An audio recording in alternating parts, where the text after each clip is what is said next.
최근 조국 후보자 청문회에서 자식 문제를 거론하던 정치인들 중 큰일 난 사람들이 보입니다. 그중 대표적인 게 바로 나경원 원내대표와 황교안 대표인데요. 오늘은 나경원 원내대표부터 먼저 알아보겠습니다. 최근 입시비리 의혹, 나경원 의원 딸 입시비리 특검해주세요 라는 국민청원까지 올라온 사실 다들 잘 알고 계시죠? 지난 23일 청와대 청원 게시판에 올라온 제목인데 비공개 상태인데도 불구하고 청원이 무려 11만 명을 돌파했습니다. 결정적으로 중요한 사실은 바로 단순한 감정에 의한 청원이 아니라 뉴스타파의 보도를 근거로 한 주장이었다는 겁니다. 뉴스타파는 나경원 원내대표의 딸이 성신여대 특수교육 대상자 전형에 통과하고 부정 입학한 정황을 포착하고 보도했습니다. 핵심은 성신여대 입학 과정에서 부정행위가 발생했음에도 불구하고 학교가 이걸 묵인하고 특혜를 주면서 결국 대학에 입학했다는 내용인데요.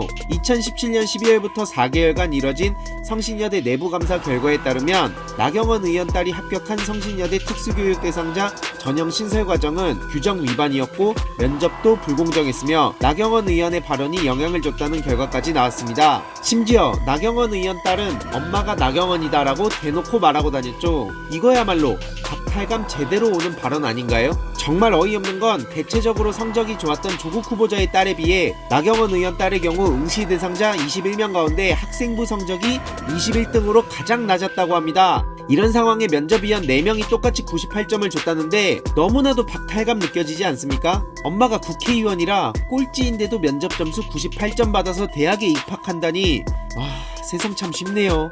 안 그렇습니까? 이것도 의혹 아니냐고요? 예, 아닙니다. 위 내용이 확실하다고 믿으셔도 되는 이유는 바로 법원의 판단인데요. 나경원 원내대표 측이 뉴스타파 기자를 상대로 명예훼손 형사재판을 제기했는데 법원은 1, 2심 모두 뉴스타파 측에 무죄를 선고했다는 사실입니다. 지난 2월 행정법원 또한 해당 보도와 관련하여 인터넷 선거보도심의위원회가 뉴스타파에 내린 경고 제재가 부당하다고 판결했고요.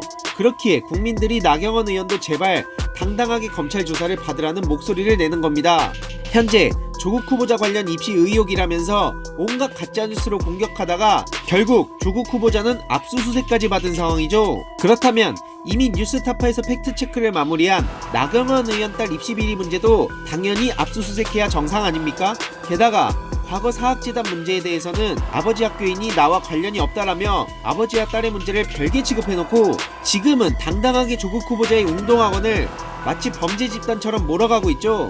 이런 게 내로남불입니다, 여러분.